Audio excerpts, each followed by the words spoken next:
ضروری بات جو کرنے والی ہے وہ یہ ہے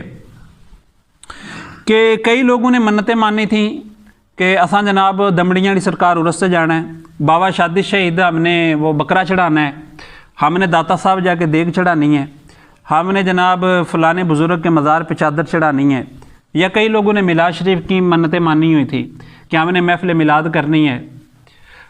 کئی لوگوں نے عمرے کے لیے بھی ٹکٹ اپلائی کیا تھا، عمرے کے لیے بھی اپلائی کیا تھا۔ میں ان سارے بھائیوں سے التماس کرتا ہوں، آپ کی نیت اچھی ہے، آپ کی سوچ اچھی ہے، لیکن آپ سارے پیسے، وہ سارے پیسے جو آپ نے چاہے 11ویں کے لیے جمع کیے ہیں، چاہے میلاد شریف کے لیے جمع کیے ہیں، چاہے آپ نے عمرے کے لیے جمع کیے ہیں،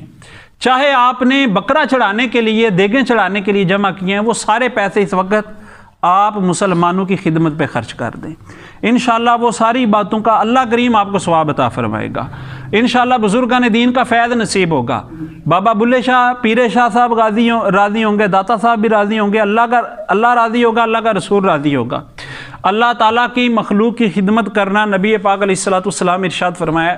اللہ فی عون العبد ما کان العبد فی عون العبد، اللہ بندے کی اس وقت تک مدد کرتا ہے جب تک بندہ بندے کی مدد کرتا ہے۔ تو آپ جب تک اپنے ان بھائیوں کی مدد میں کریں گے، ایسا سوچنا بھی عبادت ہے کہ میں لوگوں کے کس طرح کام آ سکتا ہوں، میں لوگوں کی کس طرح خدمت کر سکتا ہوں۔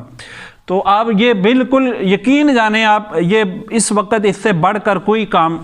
اللہ کو راضی کرنے والا نہیں ہے کہ لوگوں کی ضرورتیں پوری کر دیں، لوگوں کی حاجتیں پوری کر دیں، اور لوگ کر بھی رہے ہیں، وہ بہت خوش نصیب ہیں اور بڑے اچھے ہیں جنہوں نے ختم کے لیے پیسے محفل کے لیے جوڑے ہوئے ہیں، میں کہتا ہوں نفلی عمرے کے لیے جوڑے ہوئے ہیں، وہ سارے پیسے خرچ کر دیں اللہ کی رضا کے لیے، بلکہ زکوٰۃ دینی تھی تو اپنی زکوٰۃ پہلے سے ادا کر دیں، زکوٰۃ سے بڑھ کر دیں، اللہ کو راضی کریں،